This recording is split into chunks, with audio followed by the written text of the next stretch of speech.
these said job offers, they're redirected to URL like links that have these malware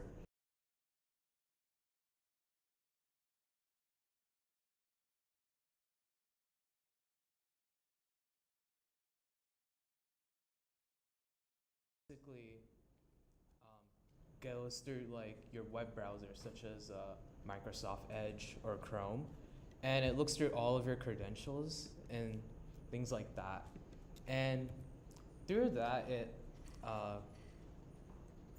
it basically like allows them to just steal all of your information through social engineering.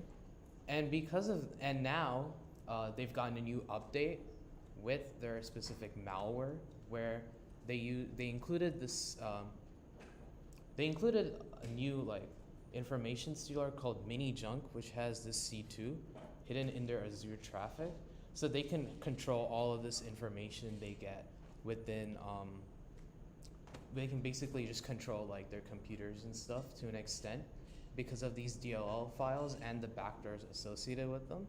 And because of that, like there is a lot of like long-term stealth access into this telecom infrastructure, and a lot of sensitive data is thereby like basically kept track of. There are things like key loggers and the ability to take screenshots on their computer, things like that, a form of remote access. And a lot of people in the European Union with countries like Denmark have been impacted by it right now. So they've been monitoring this group a lot right now, and yeah, like it's just like, don't fall for social engineering, guys.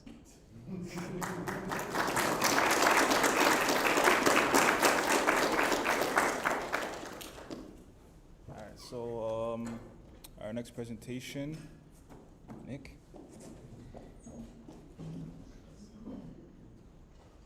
Wow, it's a lot of people. I'm Nick. I'm a second year. This is the first time I'm doing this in person, so if I stutter, just bear with me. I'm going to be reading off my phone. Okay, so recently, Radware identified a exploit called Shadow Leak, which is a zero-click server-side indirect prompt injection vulnerability, discovered that essentially abused OpenAI's ChatGPT's deep research agent when it was connected to enterprise Gmail, and allowed to browse. A single well-crafted email containing hidden HTML prompts could cause the agent running on OpenAI cloud to read inbox content and call an attacker-controlled URL with private data, often base64 encoded,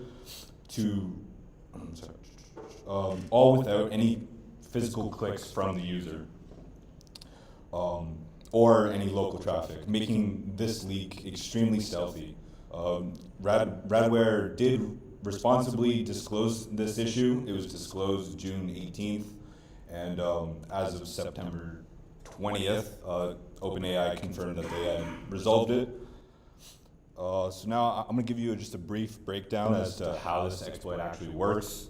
So the target or the victim uses ChatGPT deep research and has either their Gmail or any other email inbox that you can connect, Outlook, such and such, has it integrated. The agent is then allowed to read the inbox and uses the browser.open / other web tools to read and basically give you a summary of what your emails contain. That's what it's supposed to be used for. Okay, so now crafting the malicious email. So the attacker then sends a seemingly normal email to the victim's corporate inbox. The email contains hidden instructions or AI prompts embedded in the HTML/CSS, whether it be via super tiny font that you're not going to bother to read, or hidden white on white text, or even metadata and layout tricks, anything of that sort that are effectively invisible to human readers, whether it's because you can't see it or you just can't bother to read it. but it is still included in what the agent will either document or read as it parses the message. Later on, when a user asks the AI agent to either summarize, scan, or research their inbox, it triggers the agent to read messages, including the hidden HTML prompt. There is no click or any other human interaction needed. That's why it's called a zero click. Because the hidden instructions are written to coerce the agent into using its tooling capabilities, for example, the browser.open function, and to append extracted private fields, whether it be your names, addresses, email bodies, or other identifiers, into a URL query string. The POC from Radware encoded the sensitive data in base 64, and then had the agent call an attacker domain like attacker.example / curly brackets to base 64. Because the request is performed by the agent running in OpenAI's cloud, the request never actually transverses the victim's organizational egress points. The agent's outbound web request carries the exfiltrated data directly to the attacker endpoint. Because the request originates from OpenAI's infrastructure and not the corporate network, traditional network monitoring, such as DLP and egress controls and other at the organization, typically see nothing, and the forensic traces inside the organization may be absent. This makes the detection of this extremely difficult. Radware has observed that the POC succeeded roughly about 50% of the time with a simple payload. Success rose drastically when the prompt framed the action as urgent or important or any other kind of tag that you can kind of just imagine would draw some attention to the email. Prompt as urgent or as legitimate compliance / HR lookup. And when the exfiltration endpoint mimicked trusted services, the attack generalizes beyond Gmail to any other connector, as I mentioned, Dropbox, Drive, Outlook, that the agent is able to read. Now, why is this especially dangerous? Server-side leakage. Leaks are made by the agent in the cloud, bypassing enterprise network controls, involves 0 actual clicks from you, which removes the human decision point used by training and many other mitigations. You get taught, don't click this, that doesn't apply anymore. And the possible chaining protocols that can be implemented, so agents with broader permissions or MCP inter-agent protocols can escalate this into more powerful actions. And so that's kind of the overview of it. And if you were using this kind of AI or integration before September 20th, you may have been affected. So just heads up, but if not, I'm sure you're fine. And,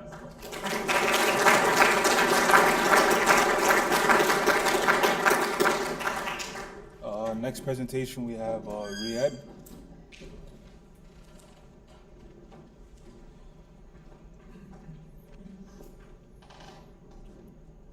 Hello everyone, my name is Riyad, if you don't already know me, and I'm currently in my 3rd year / 4th year in cybersecurity, and I'm going to be talking about Cisco's 2 new vulnerabilities. If you guys don't already know, Cisco, huge company which 30 to 40% of enterprises use, and so let's get straight into it. So first things first is, so Cisco's firewalls, specifically ASA and FTD devices, are the boxes that many companies use for remote workers and filter traffic coming in and out of the networks. So recently, researchers have found 2 big flaws, and hackers are already trying to use them.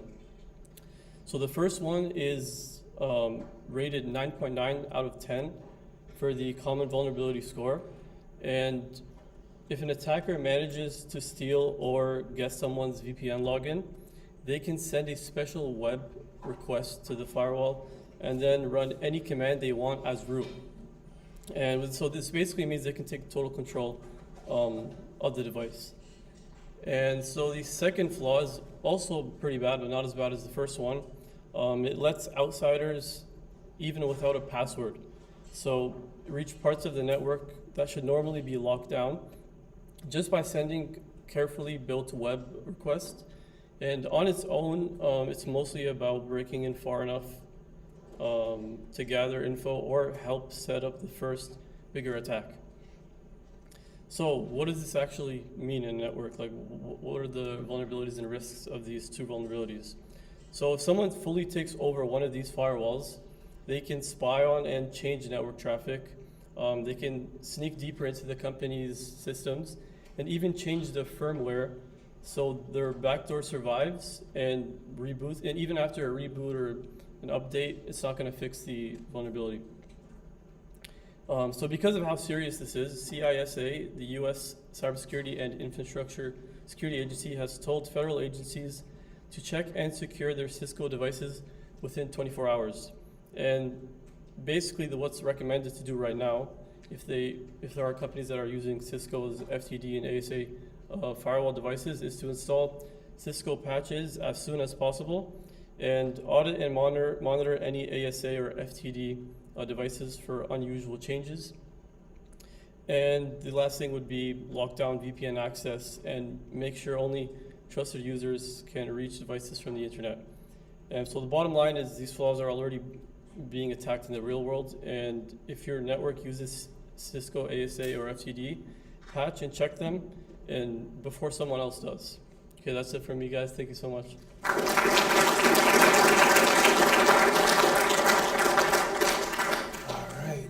Thank you to our news team for those amazing stories. We're going to be moving on to our first middle segment by Adam. If you haven't seen a middle segment by Adam before, they're pretty good. So buckle up, and the floor is yours, Adam.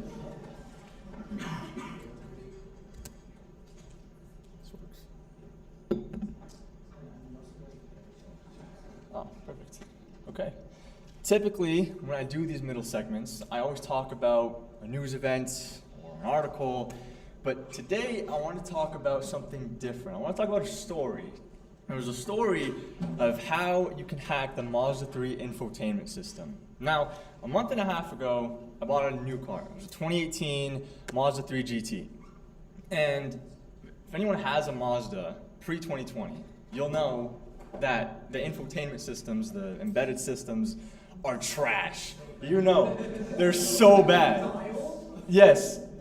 So, it's perfect for you then. Yeah, no, they're just terrible. It's slow, it's clunky, you can't customize anything, and there's restrictions while you're driving that you just can't use it. Like, I get it safe, but I don't want, who cares? So, that being a computer, me being a cyber student, I figured there's gotta be some way to break into it. So, this is a 4-part story. The first part being the research. I had to research behind what the computer actually was. And I came to find that there are 3 versions. There's a V74, but that's for newer versions, post-2020. But there's 2 other versions that are important. There's V59.00.xxx, and xxx being the increments and decrements of version numbers, and then V70.00.xxx. Now, 59 is for older models. 70 is the important one. I had a 70.00.365, and that number is going to be important to note in just a second. So I got a little bit more familiar with the system and everything, and then eventually I came and found the holy grail. It's this thing called Mazda AIO Tweaks, and it's an open source software that basically allows you to configure your entire Mazda system. All you gotta do is download the software, you plug in a USB, configure it, download the configurations on the USB, plug it into the car, run it, and just like that you have it. It had, I wrote it down here, it had touchscreen while driving, main menu customization, shorter delays, no more beeping noises, speedometer apps, background images, and that's like 5 out of 70 things that you can get on it. So I was so hyped, as you can tell. And then I went onto the actual website, and I was met with a 404 not found page.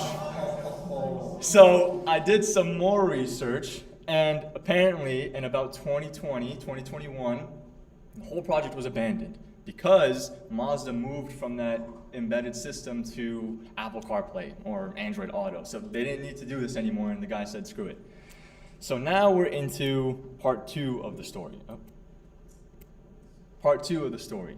Part 2 being the restrictions. So now the website doesn't work. How am I going to get there? I mean, it wasn't that hard. I just used Wayback Machine. So, I mean, it worked. And I got onto the website, and then I was met with this. Now, the bottom thing is important to know. It said to install tweaks on v70.00335 plus requires a slightly different approach. Now, remember, I had 365. So I just missed it. So I was like, okay, what's the slightly different approach? Surely it's not that hard, right? Apparently you have to take off the entire dash, rewire everything. You have to go into the back of the system of the CMU, it's what's called. It's a connectivity mesh unit, the whole thing that runs the screen. Get a serial connection, and then you have to do some like remote coding.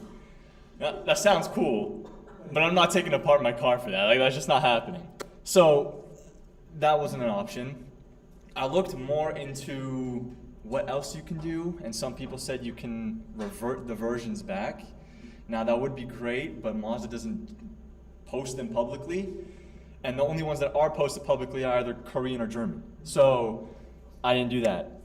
But then I stumbled across, after a couple more hours of research, a forum from about a couple of years ago.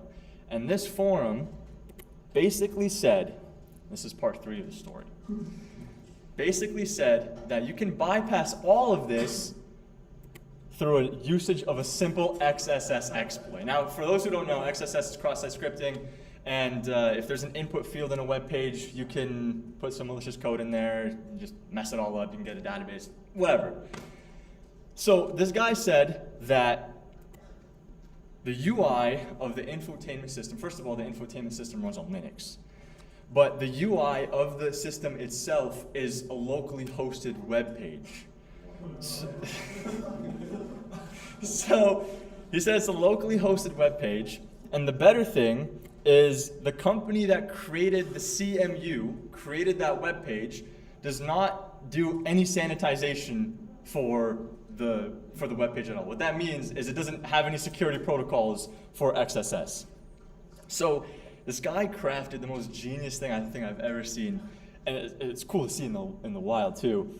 Basically what he did was he made an MP3 file that had JavaScript executable code, and because the CMU, connectivity mesh unit we just talked about, doesn't sanitize it properly, it opens the diagnostics and engineering menu. Now, keep in mind, regular consumers should not have access to that.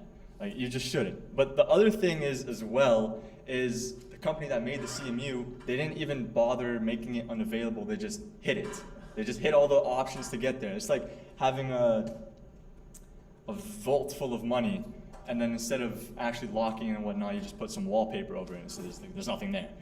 So, yeah, that happened. And then the other thing is, a couple years after the post was made, some guy said, you know what, you can do this with AIO tweaks as well.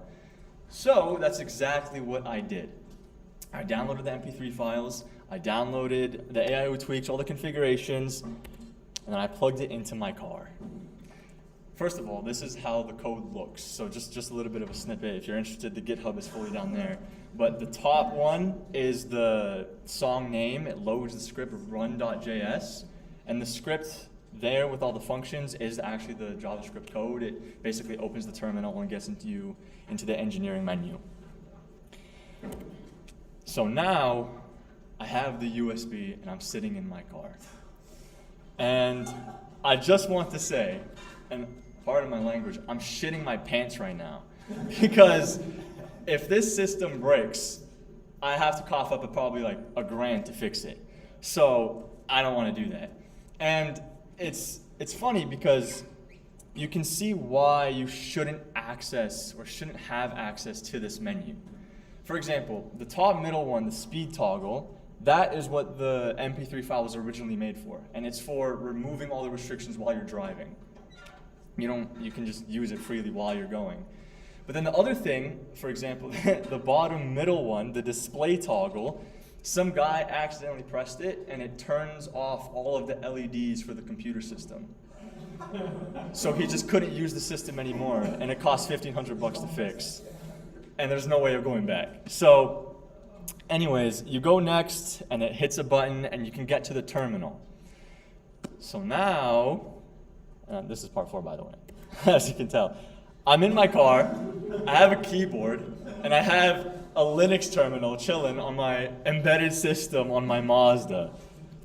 So I run a run.sh script, which is what the instructions told me to do for Mazda AIO tweaks. And I download all the configurations, it did everything that it was supposed to do, and then it goes into this page of continue installation, use extreme caution. At this point, people are gonna get nervous. What did I do? I went on like a G. Yes, go on. At this point, if I have to cough up $1,000, then so be it. I'm too deep now. And then it goes factory reset, and lo and behold, it worked. So now I had a background image. That was just Switzerland, just as a test. So I just thought it was pretty cool to show you all because it was a live XSS exploit in a car. So, I thought that was pretty dope. Anyways, thank you.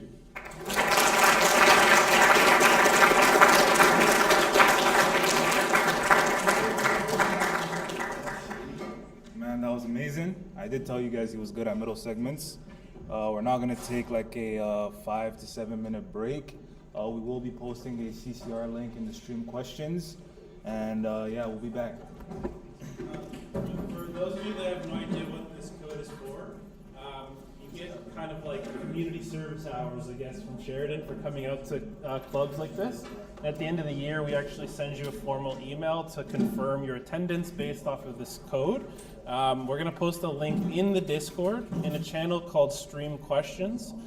You just posted it. You use that as like the secret code in the form. Just fill out the information, and then essentially at the end of the year, you get like extracurricular hours from Sheridan for coming out to club and official member status of ISSessions if you hit a specific threshold of coming out to the club. But yeah, we'll post that link. Take a couple minutes break, chill, and if you have any questions, feel free to. No, it's back. It's back. We're good. It's good. God damn it. Make sure you hit the mic, and then we're good.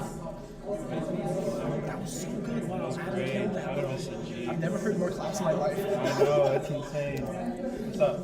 Okay. For the moderators thing. That's okay. I don't know. Should we ask or do a poll, or should we like poll people here visually on you?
indoor voice.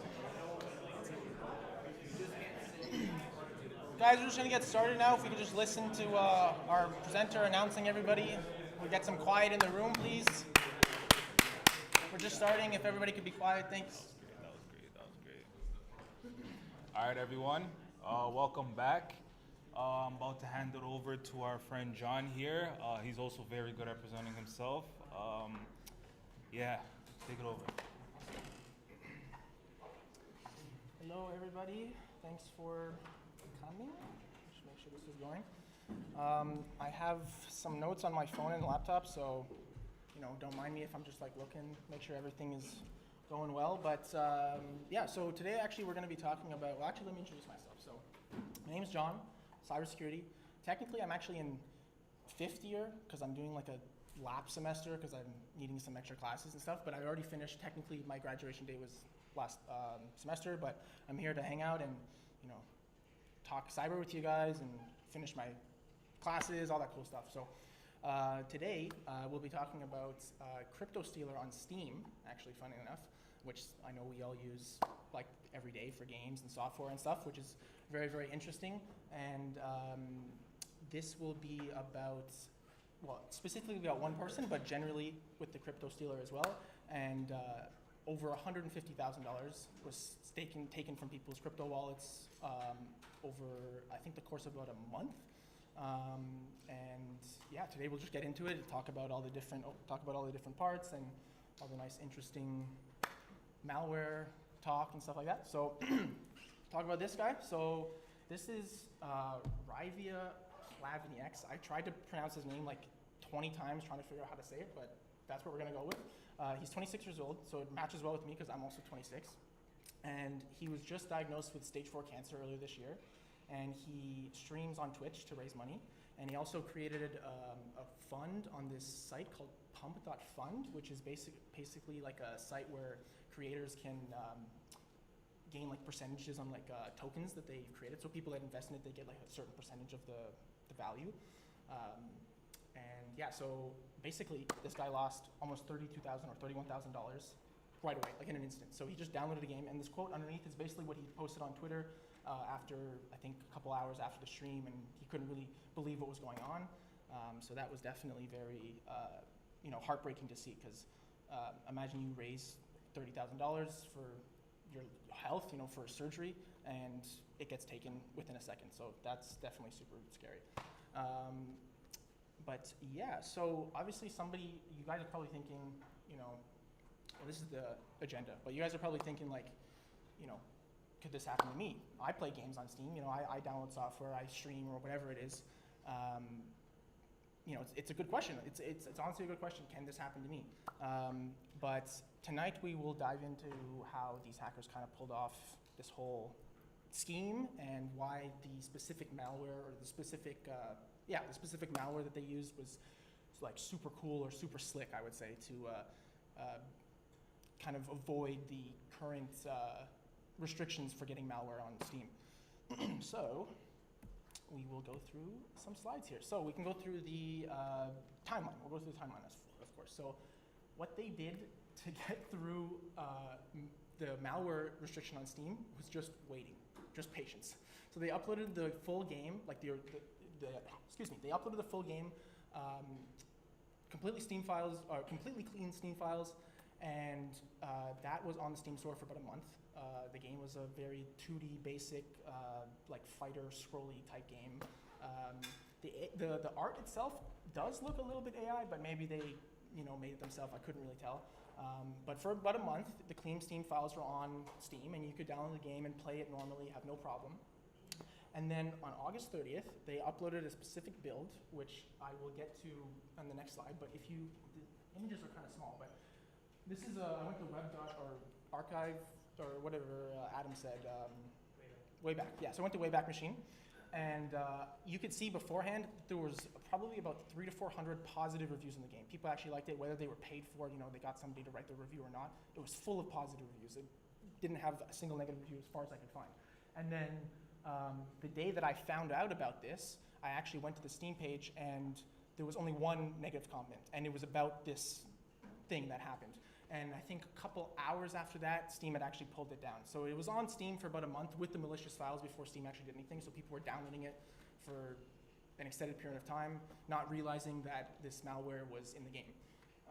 And you're probably wondering, like, well, how did Steam not recognize that there was malware in the game? I think I'm going a bit fast, but here is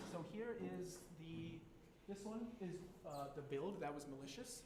So they uploaded some certain files, specifically a bat file, like a Windows batch file, and then within these audio zips, v1.zip and v3.zip, was even more scripts, like a VBS script and even more batch scripts and just general scripts to see if the malware thinks like it's safe on the computer. And then later, pretty much the day that it got removed from Steam, or the day before, I think it was the 22nd or the 23rd it got removed, so a couple of days before, the developers actually deleted all of the game files and replaced it with hi.txt. All the game files are gone, like a couple of days before malware got removed. So they were basically, flipping the bird to everybody, saying, we don't care, we know, it's malicious, take it down, whatever, we've already got our money. I thought that was pretty hilarious. When I was researching, I was like, what the heck, like, these guys are really ballsy, yeah, so here actually, I found this picture on some site that tracks like downloads. I could only do a month because it was asking me to pay for Pro, but you can't even see it, but this is like August 30th, and I think this is like September, like the current date or whatever. Here was about 4,000 downloads. The game was uploaded on July 30th, which was a month before the latest date that shows. And I couldn't go back, but I can see that it's a pretty straight line, and that was about 4,000 downloads. So you can see the game had about 4,000 clean downloads without any of the malicious files. Then on August 30th, I think it was the 30th, you can start to see a couple days after they pushed the malicious update, it starts to scale because they probably had good reviews online. They were telling people to, go download it, whatever. Like, this is how the streamer got attacked. Somebody in their chat was like, hey, why don't you play this game? The guy's like, sure, why not? I'll go download it. Why would it be malicious? Steam would not have it on the platform if it was malicious, right? Well, unfortunately not. So like I said before, 150,000 total funds have been stolen. His specific loss, the streamer, was about 31,000, and it was on Steam for about 30 days, and there was, like I said, about 40 victims. Thankfully, the internet rallied behind the streamer. So there was someone named Alex Becker. I don't know what he does or where, what he does in his field, but he actually covered more than the guy lost. So the guy lost $31,100, whatever. Alex donated $32,500, so a little bit more than what he had lost. So at least the internet rallied behind him and helped him to secure his fund and get back to not being distressed that you can't have your surgery that you're on stage for. And yeah, so we'll just go to the next slides. And yeah, so this was more of a information slide. I mean, I obviously talked about the timeline already. But this is the big question, how can one of the world's largest gaming platforms allow malware on the platform? Like, how is it not scanned? Well, the thing is about Steam is it only checks for malware when the game is uploaded. So when a game gets updated, it doesn't check for malware. It only checks for a developer SMS authentication token. So you go to upload Steam files, it sends you a text, you put the token in, game's updated, that's it. There's no checking at all, ever. So, well, obviously now it'll be fixed, but that's how it is now. So the game was completely fine, went through the malware check, clean Steam files, they got a reputation, they trusted the community, people had positive reviews whether they were paid for or not, and then they leaked the malware, they updated it, and then asked people like streamers and other players to download it and, try it out, see, not understanding that it's malware in the back. So these up here are also similar crypto stealers that were on Steam earlier this year as well, and they were basically games that used similar versions of this malware, not the exact same one, but similar versions to do exactly what you think, to steal crypto tokens and authentication tokens and your actual money and all that fun stuff. But these were found like quite like soon after. I would say within like a week or two of the game being on Steam, it was found. So sure, they were big stories, and yeah, they did steal money, but it's not as big as something like this being on Steam for a whole month being unnoticed, which would obviously help out. So we got some more slides here. Yeah, so I did a workflow kind of how it gets attacked. So the game gets launched. Inside one of the zips, I think it's v3 if I'm not mistaken, there is a specific Visual Basic script, and it basically checks if the malware itself checks if your antivirus is running, it checks IP location, it checks a bunch of other things. It basically tries to see, am I okay to run? Like, will I be stopped if I run? And if it finds that it won't be stopped, it runs. And it does that within the span of the game opening. So a couple seconds, it'll know if it's safe or not. So what happened was this guy ran the game, played it for X amount of time, whatever, and only after he was stopping the stream did he realize his funds were stolen. And then he started freaking out and posted on Twitter, and internet just kind of blew it up beyond that. But what I find really interesting is this actual stealer, this malware, is called Steal C, if I believe. Double check for you guys here. Steal C, yeah. So it's just Steal C, capital S Steal, and then the letter C. This is the version 2 of it, so it's a little bit more sophisticated, but what's really cool is they actually use this packing detector, or this packing called Finita, and that's actually an enterprise level packing obfuscator that enterprise, like big organizations use so people cannot read their code. So it's not just like some guy that's obfuscating his code and naming the variables randomly and putting it through tools and changing all the formatting and putting it all in one line. Like, no, this is like an enterprise like grade level packer basically, and an obfuscator, which is pretty scary to see that people that are just making malware with their at home or in their lab, whatever, can use enterprise grade level encryption for stuff like that. So that's very interesting. So like I said before, when it launches the script, it checks if you're running on admin, it checks your IP geolocation, and it also checks if your antivirus will detect it or not. If it knows all these three things are fine, it'll execute the first payload, step 1. And then it connects to the C2 infrastructure over Telegram. All these malware hackers, they love Telegram. And so that was pretty interesting to find, but like all these hackers who use Telegram, they decided to leave their tokens in the code. Why not, Might as well. Let's just leave every access point in there so everybody can find out how we're using it. And they actually left the IP of the C2 infrastructure in the code as well, which is super smart, obviously.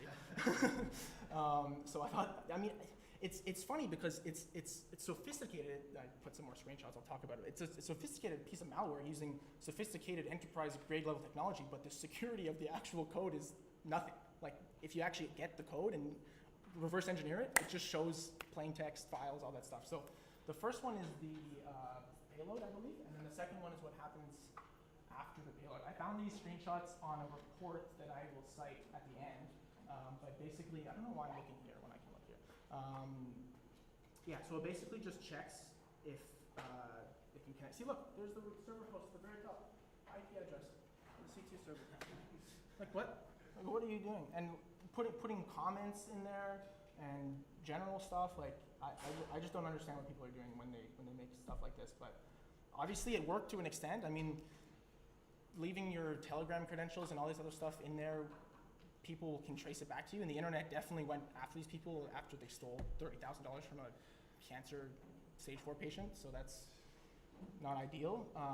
Maybe if they had only stolen money off of general people, it wouldn't have gotten this big, but here we are. So this is a little bit more technical slide, but I think I got everything here. This is sorry guys, oh perfect, yeah, so Steal C, that's what the malware is called, which I didn't put anywhere on here for some reason, but Steal C, it's very, very, very good at what it does, and what it does is stealing information. So it knows all your browser data, it knows your cookies, it can read your saved passwords, it will get your wallet information, all that fun stuff. And it specifically goes through the file called loginusers.vdf, which is a Steam file. So it checks your Steam passwords and it checks your Steam authentication. And if you ever check the remember password box, it'll be stored in loginusers.vdf. So if you do that for ease of access or whatever, it'll be stored there. And what was also pretty funny that I found was they had a plain text file on their C2 server called whitelisted users. And it was basically a list of high value targets that would receive very special, very specific types of payloads for them, like specifically for them. So I'm assuming the malware would, get the IP, relay to the C2 server, see if there was something specific that they could exploit from this user, and then specifically send that payload to that user, which is more insane than I thought, to be honest. And then so we'll just go a little bit more. I mean, this is super basic stuff. Super basic. I talked about this earlier in the presentation, but generally, this is what it's looking for. The screenshots in the bottom here you can actually find in the ISSessions general chat, which is where I found out about the malware. Somebody was posting about it, and this is the screenshot they found for, I think, one of the batch files, I think, and it was basically looking for, it was like, before this line up here, there was an array of like every letter in the alphabet, and it would just create obfuscated names based on random choice or selection. So that's why here saying name dot, EGJID whatever is equal to trust wallet, and this is equal to Coinbase wallet, whatever. So they know what they're looking for within the script itself, within the program. And after it found the data that it needed from your wallet, from your browser data, all that stolen credentials, then it would go back to the C2 server, log all that stuff. And like I said before, if it was an important user, they would send a specially crafted payload specifically to them. I think I have a few more screenshots because I found some more online. Yeah, perfect. So this is like what we can do to kind of like prevent this from happening in the future. So obviously, like as a personal user, there's not really like, you can do things obviously to prevent this, but if you're in an organization, you can write something called a YARA rule, which is basically just like a way to like search through files for malware, and specifically variants, if you know the hash and stuff like that. It's very helpful to look through these. YARA rules are very popular in in blue team exercises and just general defense. Sorry. And so for organizations, it's a bit easier because you have a big database of hashes that are popular, IPs that are malicious, and stuff that is normally seen very often on the network. So that's good for enterprise level, but for us, what else can we do, right? Because we're just people, we don't really have access to big infrastructures like they do. So what can we do for this? So I have some more information, but I just want to make sure that we got everything from the slide first. Right, so it does save files to a temp folder here at the top. I can't really see it because of the lights, but it says US_report, and that's just basically a general report that saves your information to that file in a temporary file, and I believe the C2 server accesses that so that it can send the data properly. And we can go to the next slide as well. The YARA rule is just a basic example. It's not actually like it's pseudocode. You can write it actually with real YARA rules. This is just like how it could look. So this is for us. So what can we do like as a user, as an end user, right? So we'll start with Steam games. So obviously, people don't want to pay for games all the time and support the developers. I see smiles, so I understand. But pirate games are a very good attack vector for something like that because the game is edited, it's repacked, you don't really know who added some line of code in there, a bunch of lines of code in there. Obviously, you can scan that. You can be, secure enough. But it is an easier attack vector than Steam to get malicious files on your computer. So obviously, try to avoid downloading games off the internet that is not through a platform. But then you're thinking, well, Steam has malware. What if Epic Games has malware? What if, GOG.com has malware? What if all these things start getting malware? If Steam can get it, why not the other platforms? So at this point, we're basically waiting for Steam to increase their security so this doesn't happen in the future. Because right now, the only thing that you can do to prevent this is just not download any games or not update your games. Like, what if you just go home and you update Elden Ring and somebody got Elden Ring a malicious file? Well, it's just a normal update. How would you know? If it was a normal update for BlockBlasters, how would you know? Right? So I was talking to Jamie earlier, and I was telling him how this specific stealer of malware is different than the others. So I have a chart here, I believe, and it just goes over the differences of some of the other popular ones. I'm not going to read the whole chart, obviously, but I highlighted the more important stuff in pink. So I used RC4 encryption, which was I think it was decrypted a couple years back, but they still use it. And they have thermite packaging, which I mentioned as well. They also use JSON objects over HTTP traffic to hide the HTTP traffic. So they're sending the information in a JSON object over the internet to hide the fact that it's an HTTP request. Obviously, it's not perfect, but it's different than the other types of ways that other stealers have acted in the past. And you can kind of see how malware is evolving to become more like malware as a service and enterprise grade level security in the malware.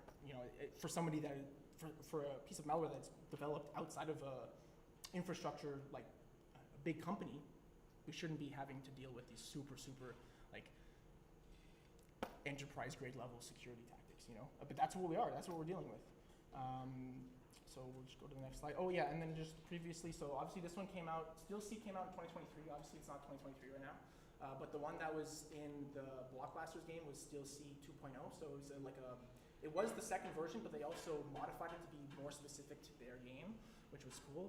And then, so the other one just came out in later years or earlier years, and this was just kind of like an evolution of how the malware looks. So we're almost done. Don't worry, we can almost head out home and maybe head over to Monahan's if everyone's interested, but we'll go over a few more slides. So obviously, what can you do, right? Try not to install games on an administrator account. Just try to install games on a non-administrator account. So create a new user, whatever. You have your admin user, you have your main user, create another user just for Steam games. Because if you have administration on there, the script can't, or if you don't have administration on your account, the script can't even run.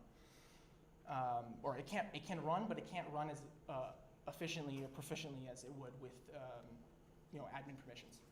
So definitely watch out for that. Like I said before, don't download pirated games unless you have some way of actually detecting every single file change, and it's a very extensive scan. And even generally trusted platforms like Steam and Epic Games, you have to be wary. Maybe before you update your games in the coming weeks, just check online. Maybe does this game have malware, or does this new update have malware? It's better just to be safe than sorry, right? You don't want to have it on your computer, then all of a sudden you have to wipe your computer or try to get it off, and maybe it went into a persistence mode, so you can't remove it easily enough. So you just got to be careful with a lot of those things. Make sure your OS is always updated. Like I said, research before installing. Very basic things, but saying them out loud might sound a little obvious, but this happened, right? So, and obviously people weren't checking and just trusted Steam that whatever we get is not a malicious file. So you just gotta be wary. It's best to question everything.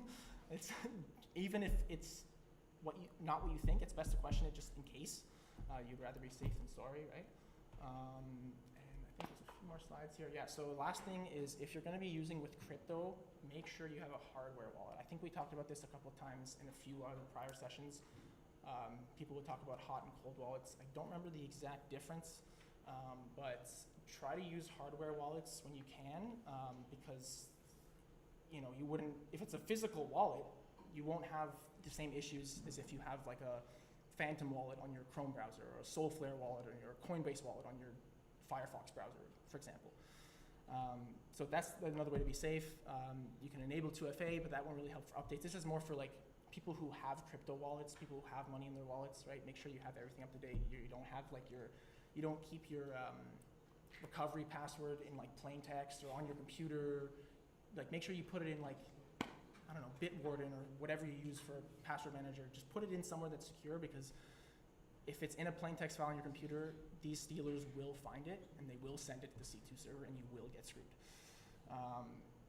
It's not a must. It's not a but. You will happen, especially with how proficient these malware stealers are getting, right? And then finally, the kind of research for the game, research for crypto. Make sure you're doing the most secure tactics for securing your wallets and sending money, and just general crypto security knowledge. That's good to have. And yeah, we're pretty much finished. So obviously gaming platforms now don't really have that security for updates, but I'm sure we'll get more updates now just because of that. Yeah, just be careful about what you download on Steam. Watch your updates. Maybe check the news, see if your game has been cracked or hacked or something. This is if you want to contact me. I created a nice me@chrono.tech last night. Catch-all email, so it goes to one of my emails, and then my Discord as well if you're interested. But I think most of you guys in here, I have Discord either through just like talking with you guys or seeing you in the class or whatever. And then just one more final slide before we hand it off. So we do have a website and we do have an Instagram. We'll be using both more this year, so if you want to grab, oh my God, okay, that's right, sorry. I thought I spelled something wrong. But that's the website, there's the Instagram, it's all good. I don't know if Lily wants to say anything about, no, she's good. Okay, so we'll get more stuff about ISSessions on Instagram more often. We can cross-post with other clubs for computer security or cyber or computer science. And yeah, that's pretty much it. I think we'll also be posting some stuff on the website for just general overview of the session. You know what I mean? Like small write-ups and stuff, just general stuff. So you'll see more information.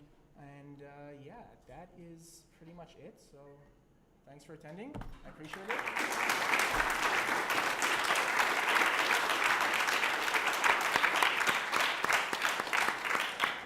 All right, guys, thank you so much. I only need 2 minutes of your time before you go. Again, I just want to thank you guys for coming out. Your commitment to coming here, I know it seems like a small thing, or maybe it might be a really big, out-of-the-way kind of thing for you on a Thursday night. But I just want to reiterate how beneficial this club has been for me.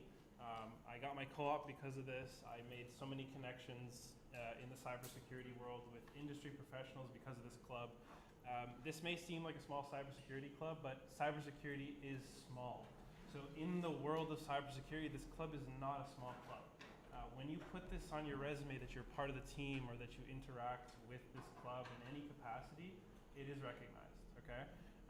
So don't take this little effort that you're coming out to these things for granted. It's very important to come out to these, especially in cybersecurity, and especially in kind of the job market that we're in now. The more references and the more people you know, the better. And many of the people that are in cybersecurity for the jobs that you will be applying to are Sheridan alumni that have been part of ISSessions or are currently in ISSessions. So just keep that in mind.